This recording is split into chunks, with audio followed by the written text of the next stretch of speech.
Hey there, fellow founders. Are you looking to unlock the secrets behind rapid business growth? Join my vibrant meetup group where we dive into masterclasses on game-changing strategies every single month. We've tackled topics like building a lean marketing engine, crafting killer lead magnets, and leveraging gateway offers to sell high-ticket offers. And trust me, you don't want to miss out on the next one. Come share your experiences, learn from the best, and let's grow together. Sign up and be part of the next masterclass by going to events.sarahnoelblock.com. That's events.sarahnoelblock.com. Welcome to Tiny Marketing. This is Sarah Noel Block, and this is the podcast that helps B2B service businesses do more with less. Learn lean, actionable, organic marketing strategies you can implement today. No fluff, just powerful growth tactics that work. Ready to scale smarter? Hit that subscribe button and start growing your business with Tiny Marketing. I've got DMs blowing up right now inside of the Tiny Marketing Club asking the same question. Is my website supposed to sell for me? Because it's not. Well, good news. Today's guest is Caitl Lang. She is the founder of Liquid Form Design. She's a one-stop shop for branding, website, and copy that actually converts, especially for women-owned service businesses. A lot of you that are listening. We're talking about what makes a website actually do work, actually sell for you. The two biggest messaging mistakes most service providers make, what your homepage needs in order to convert traffic to clients, how to speak directly to your dream clients, emotions, and pain points. And Caitl is not holding back. She's dropping frameworks, client examples, even AI prompts that you can steal. So if you've got a gorgeous site that's gathering dust and not converting clients, or you're hiding your URL like it's a bad X, this is your episode. Hi, I'm Caitl Lang. I'm the founder of Liquid Form Design. I do branding and websites for women-owned service businesses. And I am a one-stop shop for all things branding, web design. Which means I also do the copy, because I think that the words in your website are just as important as the visuals to make sure you sell. And that's what we're going to be talking about today. Yes. Sell with your website. And that is so important. So many people come into Tiny Marketing Club and they're like, is your website supposed to sell? Because it isn't doing it. Yeah. And if people work with you and get all the awesome marketing expertise that you're bringing, and people are getting driven to someone's website, then I want that website to then convert and sell. Yeah, it should. It should sell off. for you. You should be getting inbound leads if you're doing it right. So let's first get into what are the biggest mistakes that people are making with their messaging? I think the two biggest things I see the most in service provider websites, and my expertise is in service provider websites. I'm not going to go into everybody that listens to this show is in the service space. Okay, good. So with service providers, the one I see the most is someone will lead their homepage with a big, beautiful photo of themselves and copy that says something like, "Hi, I'm Caitl. I'm an amazing graphic designer, and I do this kind of branding work." And it's what a lot of people do, so people just keep doing it. But when you're just talking about yourself, your target client can't see themselves in what you're offering. And there are lots of great graphic designers who do branding for these kinds of industries. It's not differentiating. So that's one. The second one, and this is really common with coaches and therapists, and a lot of different service businesses, where there'll be a beautiful nature photo and a vague aspirational quote or statement that says something like, "Unlock the authentic nature of your brand." And what does that mean? Right. What does it mean? It's too vague. You're not speaking to your target client's pain points. And you see a lot of sites like that, and they all start looking the same. And so it's really hard then you're not differentiating yourself, and you can't sell if the person doesn't even know what you're selling. So those are the two biggest problems that I see. And I'm sure that you've seen a lot of those. I've witnessed those exact things. It's on so many websites. And you usually when someone enters the Tiny Marketing Club, the first thing I do is that strategic spark. And I'm like, I'm not going to lie. I don't understand what you're doing, like what you provide based off of the copy on that website. Yes. The number of times I've gone to a service provider's website and I have no idea what they're selling or what they do is it's constant. And so what you want to do instead is you want to show that you understand your target client's pain points. You want to speak directly to them and you want to position yourself as the painkiller that they've been looking for. And so I was so excited this morning when I went to your website. I knew this would be true, but I went to your website this morning and looked it up and you're doing exactly this. You have a headline, I have it pulled up. It says, imagine you're the only choice for your ideal customer. So people want that. They want to be the only choice. So they're going to see themselves immediately in that headline. And then you have this great subhead that says, it's possible, even without gigantic marketing budgets and huge teams.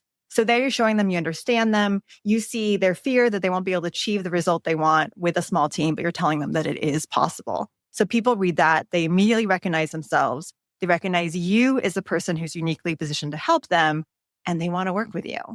And I was thinking about, did you hear this?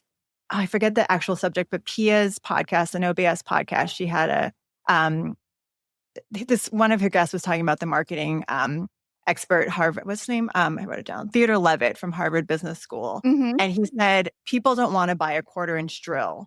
They want a 1/4-inch hole. So you want to sell the results. So you're not selling your services. You're selling the results that your services will provide. Yes.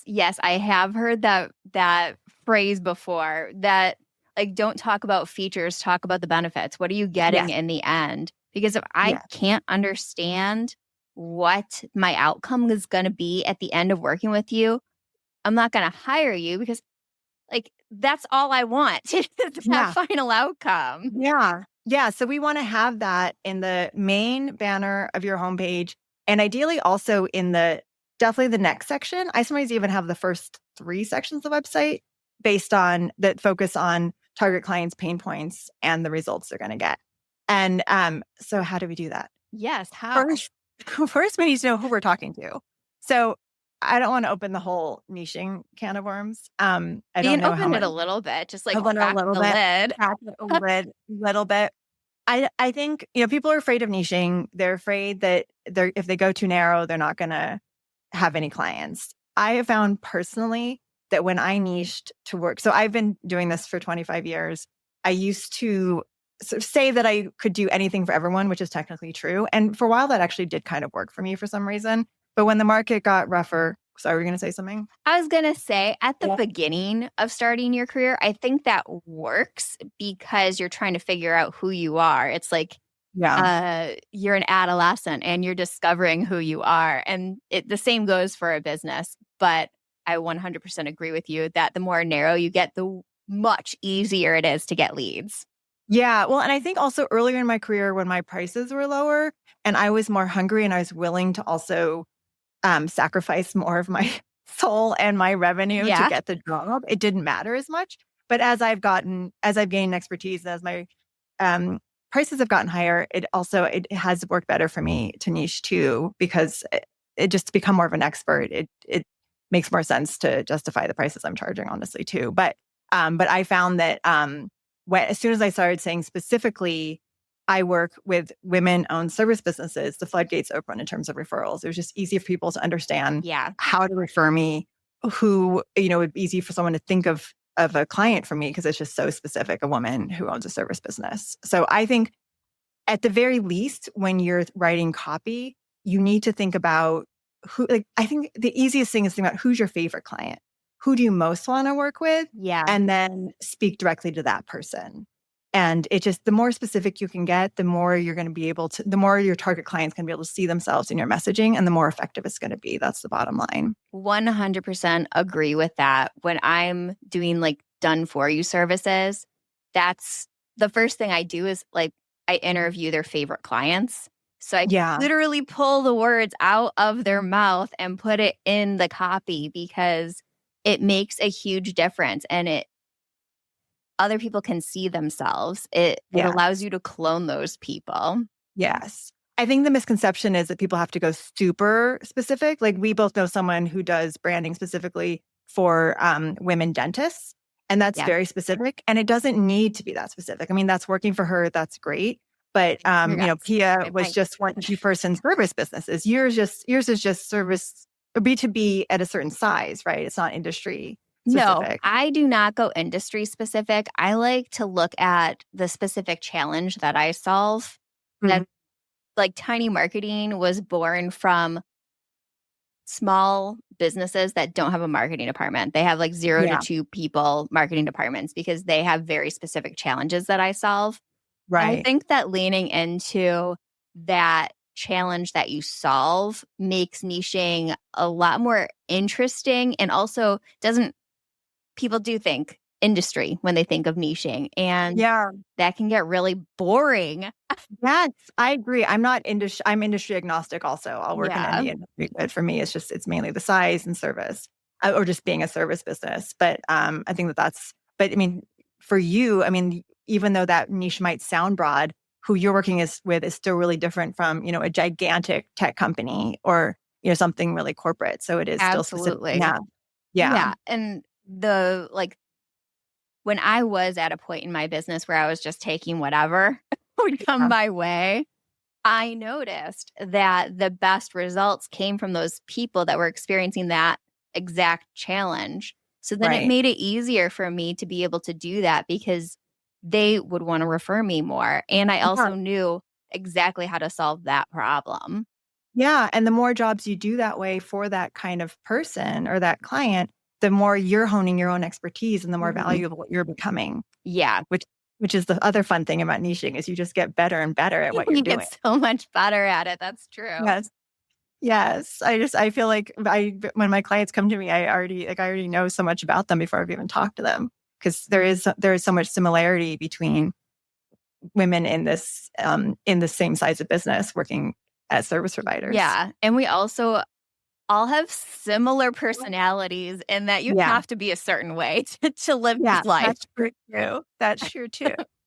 So I think that some level of niching is important.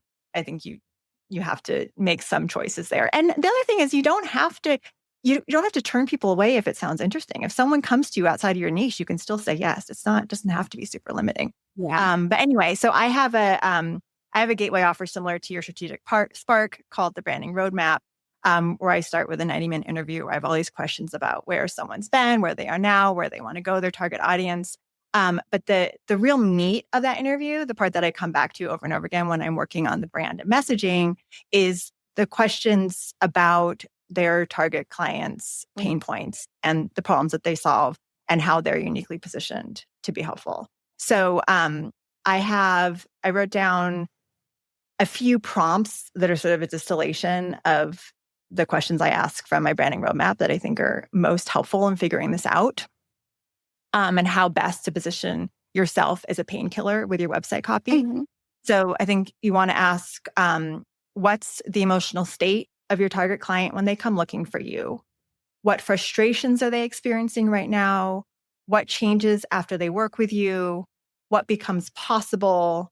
What problem goes away? And I think focusing on the emotions, how are they feeling before they work with you and how are they feeling after, is really powerful. And it's tapping into those emotions, which is how you connect with your client and make them really want to work with you. And going back to yours, it is really emotional. Imagine you're the only choice for your ideal customer. You really feel that when you read that. And then it's possible, that sense of hope, even without gigantic marketing budgets and huge teams. I just love how you tap into their fear that they don't have a big enough marketing budget. So you're, with just those 3 simple sentences, you're hitting all those points. What are their fears? How do they feel now? How are they going to feel after working with you? And you just feel that sense of relief. And so the idea with all of this is that they're going to read those opening lines in your homepage and they're going to feel relief. They're going to say, oh, she gets it. Yeah. She understands what I'm going through and she's going to help me. Yeah. And one thing that I want to just mention on that is I'm taking objections, like the objections that I would get on a sales call. Like, I don't have a team to be able to run this, and making sure that it's woven into my messaging. So I'm addressing them ahead of time. Yes, absolutely. So yeah, what I like to do is in that first main hero banner on the homepage is have a couple simple lines like you have, speaking to a little bit of pain and the solution, always drilling down on that, on the solution and the outcome. And then in the next sections, people are afraid to talk about a pain point, and they want it to all be rainbows and, But it ain't, or they wouldn't meet you. And yeah, but people really do want to feel heard and understood. The second banner, I think it's really important to speak to your target client's pain points in a couple of sentences. Don't hang out there too long, just a couple sentences saying you get it, and then go straight into the solution that you're going to provide and how you're the person to solve their problems. Yes. Yeah. I agree with you that a lot of people are afraid. And I'm honestly, messaging can lean too much into the pain. There is a too far on that. So you have to really toe the line to make it effective without like wallowing in the problem. Yeah. Well, again, I think you do that really well on your website because it's really brief. But it's effective. You say long sales cycles, missed opportunities, and burnout are done. So you just in that one sentence, you name 3 possible pain points people might be feeling. And then the next paragraph, you go straight into how you are going to fix it. And that's exactly how I like to do it, where you just touch on it briefly, show that you care, that you understand, and then show how you're going to make it better. So you say, with a tiny marketing approach, you know exactly what your customer cares about, how to talk about it, and how to reach them. And together we're going to work this out. Yeah. And it also shows like empathy. I have been there. I understand where you're coming from. And I've worked with people that are dealing with this too and brought them to the other side.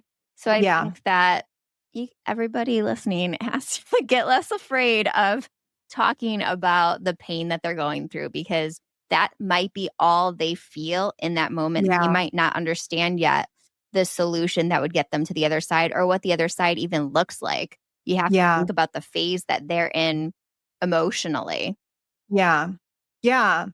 And also going back to thinking about those homepages where it's the picture of the service provider and then just, hi, I'm Caitlin and I do these awesome things. Mm-hmm. It also reminds me that I think that you want to think of every section of your website as a selling opportunity. So even the about page where you're talking about yourself still should be, here's my story, but this is how that's helpful for you. This is how my story and my expertise and all the awesome things I can do, this is why it's important to you, and this is how it's going to help you and still help you get the result that you want. So I think every section should be referring back to your target client in some way. Yeah. Yeah. I like to look at about pages as almost like a case study of like, this is what I went through and how I got to the other side. And now I can do that for you. Yes. Yeah, that's a really good way to look at it. Have any like specific frameworks that someone could work through for their about page?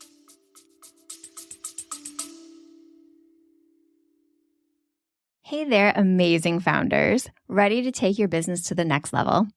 Join our Gateway Offer Challenge and watch your sales soar. In this challenge, you'll get mini Gateway Offer trainings to perfect your offers. Learn how to structure your documentation so it sells for you. Create buzz around your offer and identify eager clients with our sales training. Plus, get exclusive outreach templates that take the guesswork out of prospecting. And because selling should be fun, we've gamified this challenge. Who can sell the most gateway offers? And let's not forget, you'll also learn how to effortlessly upsell to your signature offer. Ready to level up? Join the Gateway Offer Challenge today. Your business will thank you. Go to challenge.sarahnoelblock.com. That is CHALLENGE.SARAHNOELBLOCK.com. For the about page, so I really there's so much on LinkedIn about AI taking over and being a disaster, but I think it's such a great brainstorming tool. I love AI. It's a great way to just get some ideas out there. And so I like to use AI from the beginning. And so if you start with the homepage and you've already put in, if you use AI to start brainstorming some headlines and some copy for the problem results section of your website, you've already got some great content in there. So then you can go into AI again and say, okay, here's some bio stuff about me. And now here, I want to remind you about the problems that my target clients might be facing. How does my story help my target client? And can you weave together a bio that brings in these different touch points? So my story and then how it can help my clients' lives improve. Yeah, that's a good way to look at it. It's storytelling, but you're pulling your ideal client through that story. Yes. Yeah. And I think the important thing with AI too is to really look at it as a tool and not the end all be all, not the writer here. So I think that's the key. And to use it for ideas. I mean, what I love about it the most is that because of AI, I never am staring at a blank page. So there's none of that, banging my head against the wall because I can't think of the right word situation. So it can help me just iterate quickly and usually get me where I want to go, or just give me the idea to write the thing myself. But it is just really helpful to just throw spaghetti at the wall and figure out which messaging resonates and go from there. You were saying that you interview your clients ahead of time, and I interview my clients' customers. If you take those transcripts and put them in there, that will help a lot too, because now you're feeding the information to the AI and it's able to give you an output that makes much more sense than it would if you're just, giving a prompt. It's true. Yeah. The AI still needs a lot of hand-holding and guiding. Absolutely. It's not like, I think of AI as a workhorse. It's not creative. It's not strategic, but it is a really cheap assistant, and it will do a lot of things for you, but it won't do the brain work because it's using information that already exists in the world. Yes. And so then with every time I enter in anything, I always remind it, no jargon, no cliches. Yeah. You can set your settings too, so it never does any of that.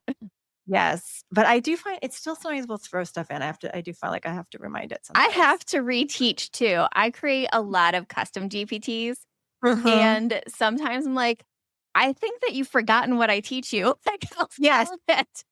Let's relearn it. Can you go back to the source files and relearn this? Yes. Yeah. No, you have to still be really vigilant. And it is interesting. Everyone's saying it's just going to get better and better. But if we keep creating more and more generic content with it, is it going to get better and better, or is it going to get more generic? That's valid. I think the better you are at engineering your GPTs, the better the output will be. But again, that puts you in the creative and the strategic seat while the AI is the workhorse. Right. Because I worry about the young people because I'm an old lady and I learned to write in the 90s. And so I already know how to write. I already know how to think. And so, I have a teenage son and I don't know how that's going to work out for him if he's learning to write now with ChatGPT as his assistant. I don't know. It'll be interesting to see. Yeah. My kids are learning how to use AI right now in school. That's like one of the things they're learning. Yeah. That's great. My kid is not. We were just talking about that at breakfast the other day. They're not. They're very head in the sand at my kid's high school. Crazy. I know. Everybody who's so like anti-AI, I'm like, you evolve or die. That's just how it is. And AI, it's day. So evolve or die. I completely agree. But luckily for now, it still does need us, and it still does need our strategic minds and to know what to feed it. Yeah. And so that's where, these prompts come in, is making sure that you keep referring back to the emotions and, these sorts of ideas that still a human needs to tell it to do. Yeah, it's humans buying, and messaging is all about psychology and understanding the process someone is going through emotionally as they're going through a problem and needing to get to the other side of it. Yeah, it's true. Are these similar prompts that you use when you're doing your marketing messaging? Yeah, pretty similar. I definitely feed in the transcripts and I pre-built the custom GPTs. So the way I like the output is already done. Yeah. So but the prompts are pretty similar. Yeah. Yeah. And what have you noticed something similar with service provider websites with how they're missing sales opportunities in their copy? Yes. Yes, I Yeah. do. I think you're right that so many people are just looking at other people's sites and copying Yeah. what they see, or there's Yeah. a template site and they just put in that as the messaging. So they assume that that's what it's supposed to be, but Right. well, it's definitely not. It needs Right. to be Or I think, customer yeah. centered. Yeah. And I think people also focus too much on just the aesthetics of a website and or the logo, and they want, a really cool logo and a really flashy, cool site. And it's interesting to me how many websites for designers I see that are gorgeous, but don't have any messaging at all. They're just, the homepage will just have their logo doing something fancy and Yeah. say anything. And I think that's an interesting choice. It's probably less of a choice and more of like that's the world they live in. Yeah. And I suppose it's almost showcasing their skill set with that, but Yeah. it's a missed opportunity not Yeah. having messaging that's going to sell for you, because it would basically be like a portfolio site. Like, this is what I can do instead of Yeah. showing people the journey that you'll take them on. Right. Right. I just think a lot of websites are just sitting there gathering dust, not doing much for people. Oftentimes Yeah. people are like, I have a website, but don't go to it. Really Yes. frustrated. I hear that a lot. Yeah. A lot of embarrassment about websites, but also a lot of people who don't even know that their websites aren't selling for them because they're Yeah. pretty. And so a website can be beautiful, but then if it's not clear what they do or who they're serving, then it's still not going to be effective. Yeah. Yeah. A lot of times I'll talk to people and they'll think that, well, just websites are dead. It's not my website in particular. It's that people are finding me in different ways. But the reason that that is working for them is because their website isn't working for them. Right. So people have to find them other ways. There's no other choice. Right.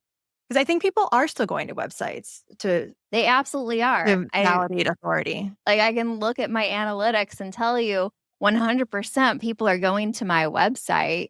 Yeah. And I'm getting direct leads from it weekly. Yeah. It's Same. not websites. The problem. It's poor messaging that doesn't explain what you do. That's the problem. Yeah.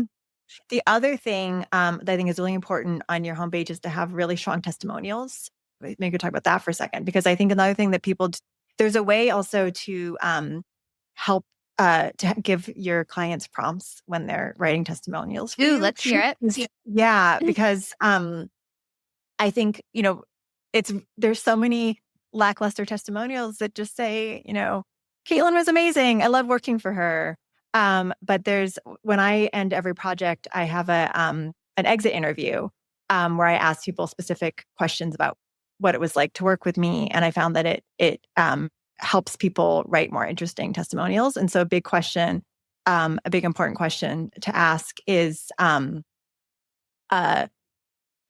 do you think, well, so for me, it's my ROI stuff is a little bit hard because it depends a lot on marketing.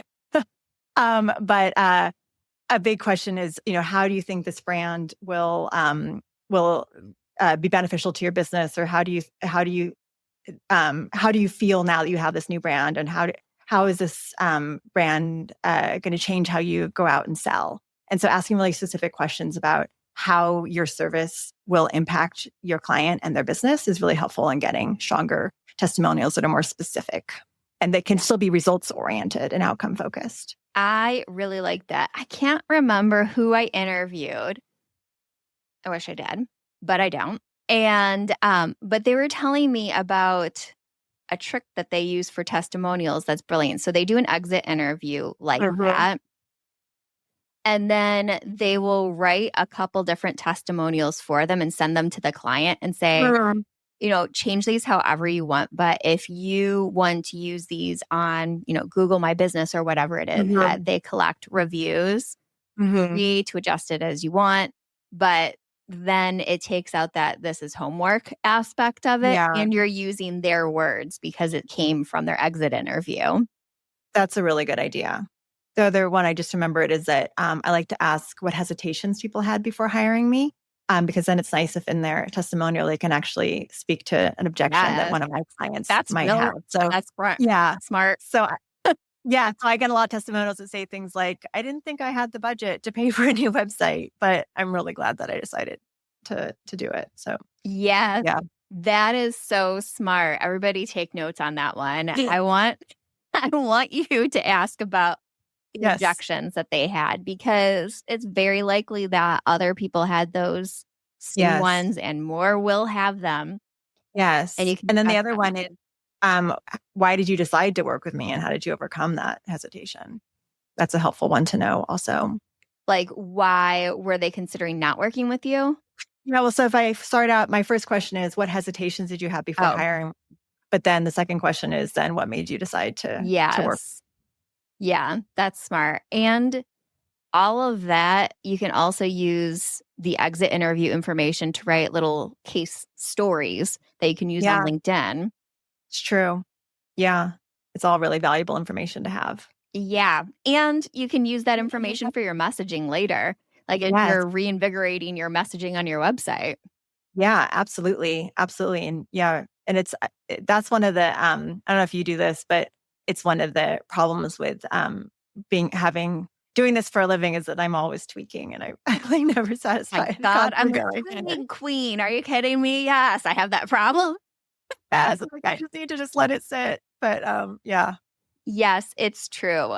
But I record absolutely every meeting I have. So I have so many good, valuable insights from that. I can't help it.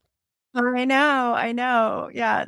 I think we're both, the perfectionist tendencies want to always get it just right. I feel like that's probably most entrepreneurs. Probably. Women entrepreneurs particularly. I have found that we are definitely a little more type A. Yes, I think that's probably true. Okay, so let's talk about the elements of a successful conversion-focused homepage. We have testimonials that we want to include. We have the head and the suburb. Header. Yes.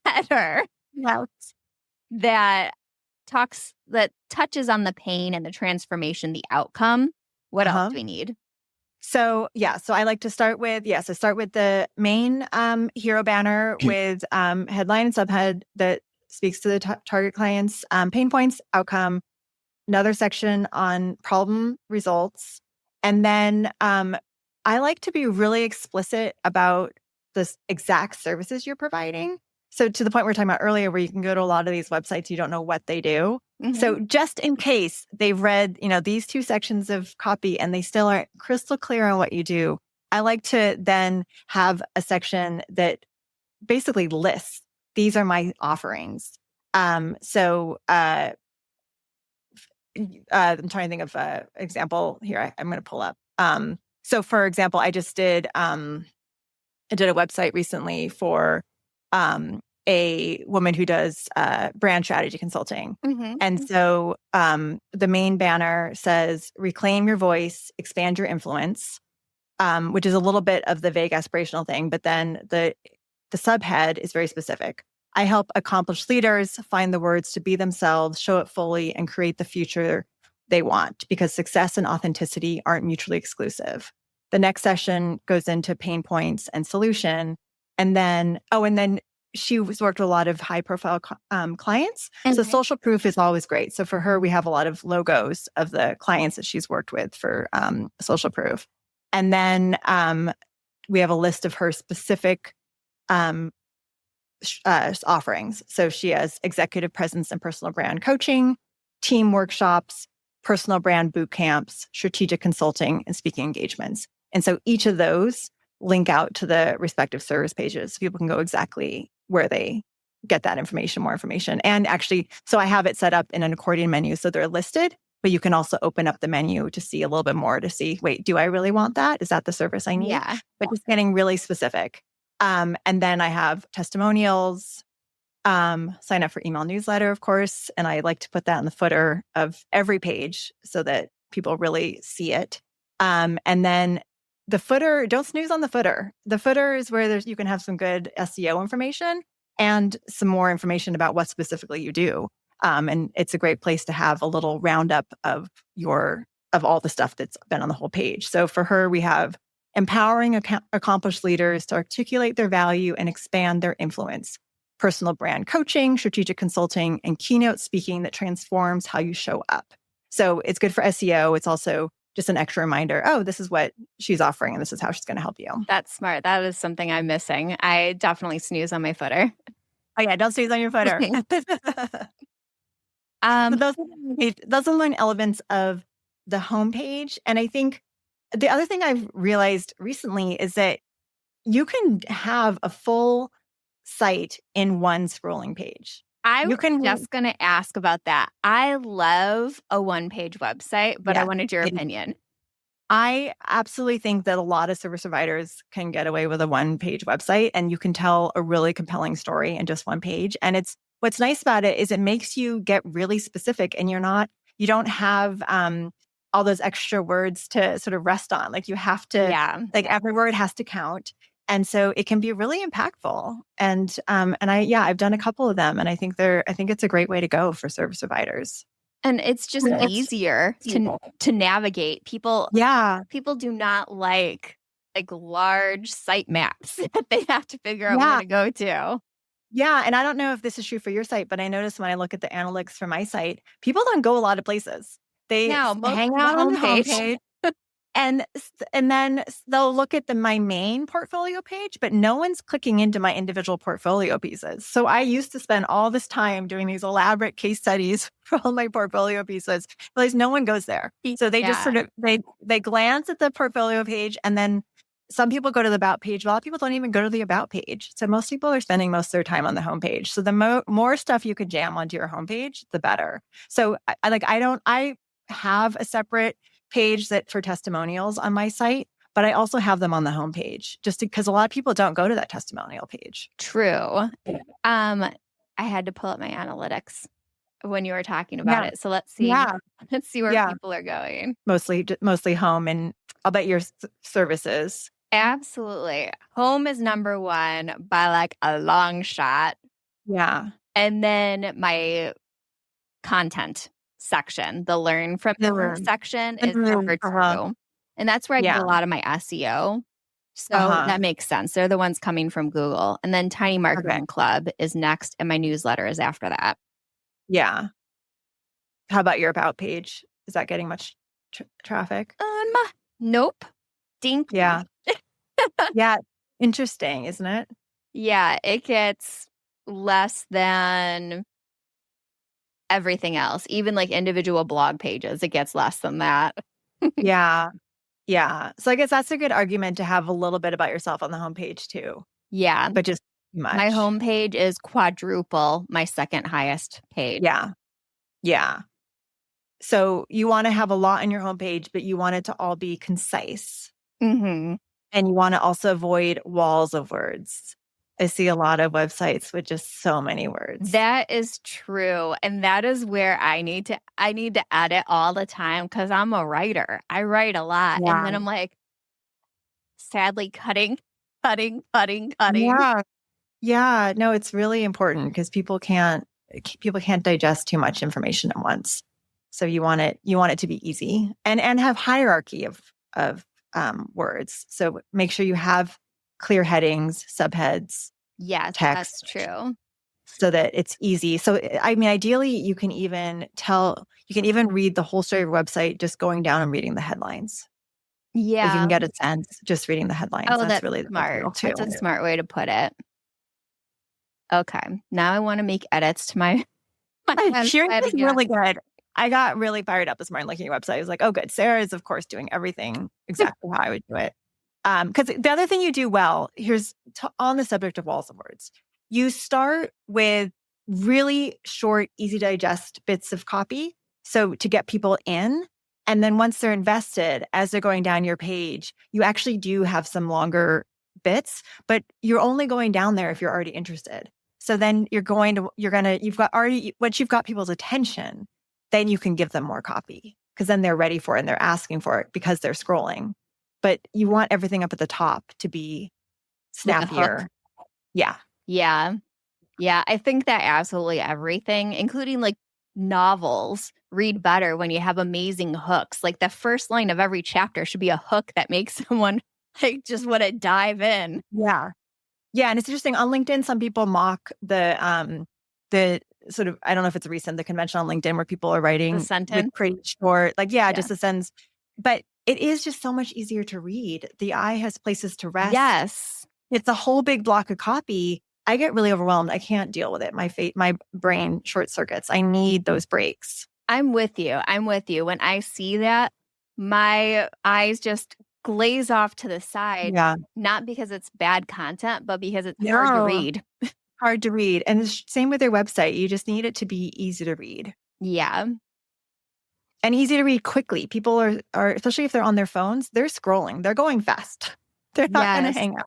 And speaking of phones, make sure when you have a new website launching that you're checking what it looks like on your phone. Because I'll find that like, dang, this looked normal on a website, but that's some chunky copy right there when I'm scrolling on my phone. Yes. And a huge thing is Squarespace is not doing a good job when they're with their mobile in making sure that faces are still showing up in photos. They need to come up with some AI tool to be able to determine that a face is still in a photo. Yeah. Because I've seen a lot of people's websites where when you go to mobile, their faces are cut off in all their photos. So there's in Squarespace, there's a little toggle between desktop and mobile. I use Squarespace too. I always check. Make sure you check and make sure you check every time you make a change to your site because it can get wonky again. Once you make a change, a chance that my website is wonky at this point from changes I've made. But yes, your desktop to mobile, it's crazy how different it can look on mobile if you're not checking, and you can edit it. So it's only the mobile version that gets that edit. Yes. Yeah. Yeah. I mean, the tool is great now. People, I think, just aren't using it. Yeah.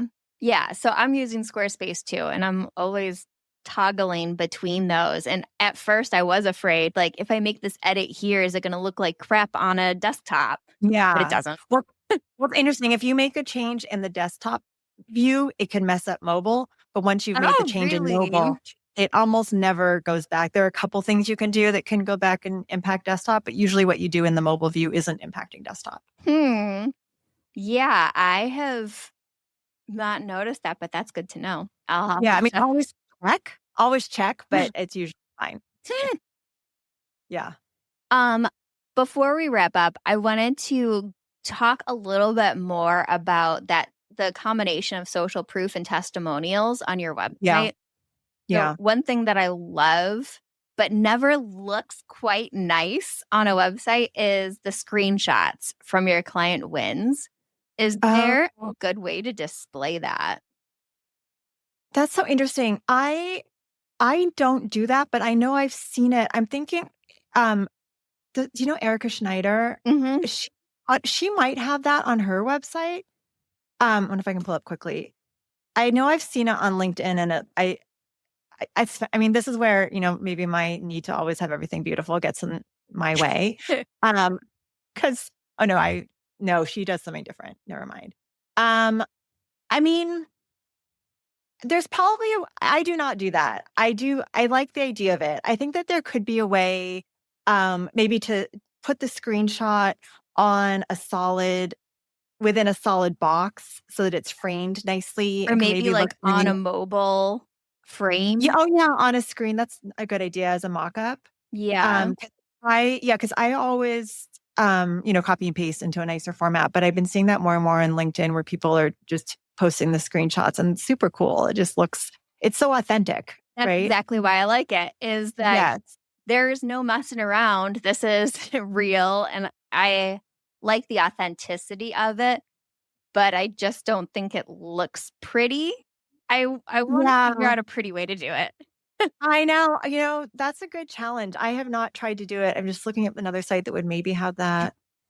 No, she doesn't either. There, sometimes people who have like cooler, edgier sites. I feel like could maybe get away with it, but I just went to a couple thinking maybe they were doing that and they aren't. Yeah, I haven't tried that, but I think it's a good idea to try it. And I can imagine if you do that, but you do it near the bottom of your site and you have it against a nice background, it's okay if it's not tied in perfectly aesthetically with the rest of the site. Yeah. And I suppose if the screenshot is the same size for all of them, it's not going to be ugly. Yeah. But I mean, I say it's ugly, but I am much more likely to buy from someone where I'm seeing the screenshots than I'm seeing pretty testimonials. Yeah. I mean, if you're looking at pros and cons, the pros of that authenticity might outweigh the cons of it not being as beautiful. Yeah. I mean, that's certainly people who have taken my money. That's what they've experienced. Yeah. Yeah. Because it's true. I do. I mean, I whenever I see those on LinkedIn, they resonate a lot. And yeah, you're like, okay, that's a real conversation. That's a real person who had a real result. I believe this. Yes. Yeah. And there's something really impactful about seeing genuine enthusiasm in text or email form. Yeah. That's real. Yeah. I like that. I do too. I think that's a really good idea. So you told me before we hit record that you are launching a new newsletter. Can you tell our audience about it? I am launching a new newsletter. I've been telling Sarah I've been wanting to do this for many, many months, and I'm finally doing it. Hopefully launching next week, which means hopefully by the time this airs, it'll be launched. So my website is liquidformdesign.com, and I'm going to have a sign up there. And I'm actually going to be producing, I have a little video I'm planning to make this week that will have a downloadable ChatGPT prompt document about all the stuff we were actually talking about today. So about how to speak directly to your target audience and with there'll be like a little simple worksheet and some AI prompts to get you started. And then my newsletter, I want it to be fun and breezy, and it's going to be about branding, but it's also going to be about being a woman and the patriarchy. And I'm going to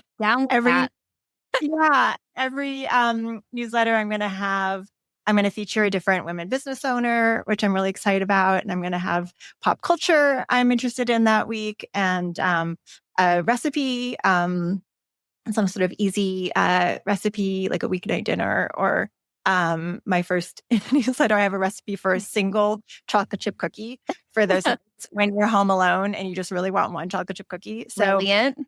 Yes, I think so. So anyway, I think I'm excited. I think it's going to be it's going to be a good time. I want it to be like loose and fun. It's a vibe.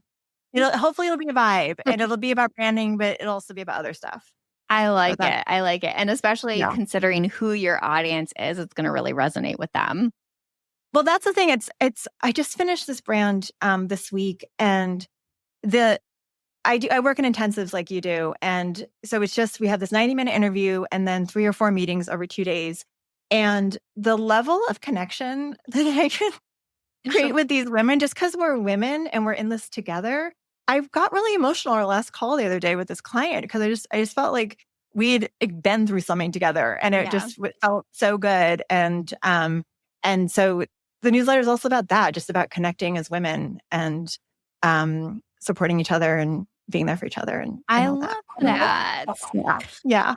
So I'll make sure to have the links for that in the show notes. Thank you. And just for your reference, I think this is probably going to go out in 2 weeks. I have another messaging podcast episode that's coming out on the 7th. So yours will probably go right after that. So it's going in a series. Okay, good. That'll be good inspiration for me to get this thing live and going. Perfect. I'm on the verge, but yes, thank you. All right. How can people find you online and hang out with you virtually? Yeah, my website is liquidformdesign.com. I bought that URL 20 years ago, and I would advise everyone to not have a domain that's so long. It's really a pain in the ass. That's what it is. And I'm on LinkedIn. My name is Caitl with a C, Caitlin Lang, and I have a really good time on LinkedIn. inspired by Sarah, who thanks. was one of the people who first got me on there. And and that's another great place for community. I love it a lot. So those are my two places. It's kind of funny how you build like your own little networking event in every single post that you create. Yes. It's like you're pulling people in, having conversations. I love it. Yes. And there's such an amazing community there of women entrepreneurs. Yes. And we all found each other. And it's so freaking cool. I know it is. I love it so much. Thank you for joining me today. Thank you so much, Sarah. That was really fun. I really enjoyed it. You love all things tiny marketing.